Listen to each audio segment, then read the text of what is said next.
In the quiet hills of Bethlehem, a young shepherd boy named David watched over his father's sheep, alone yet not forgotten. It was in those hidden places, far from applause, far from recognition, that God was preparing a king. Though he was just a boy, David fought lions. He wrestled bears, and he won, not with armor or strength, but with trust in the living God. Still, even with such courage, David did not rush to the throne. He waited. He had been anointed. The oil had flowed. The call of God was clear.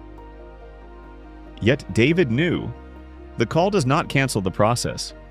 Even when David stood before Goliath, he did not see a moment of glory. He saw a moment of obedience. And even after the giant fell, David didn't claim the crown. He returned to serve. In fact, he served the very man whose place he would one day take, King Saul. He played music to soothe Saul's troubled spirit. He walked the halls of the palace not as a ruler but as a student, watching, learning, waiting. Then came the wilderness years, times of running, of hiding, of living in caves. Twice David had the chance to kill Saul. Twice he spared him. Not because Saul deserved it, but because David understood something deep. Do not touch the Lord's anointed. He could have taken the throne by force, but David knew. Rushing ahead of God's timing is not victory, it's disobedience. So he waited. And in the waiting, he was being shaped. The wilderness was not a punishment, it was preparation.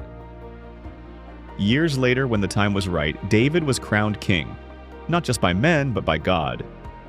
And so his story teaches us this. Be faithful in the hidden places.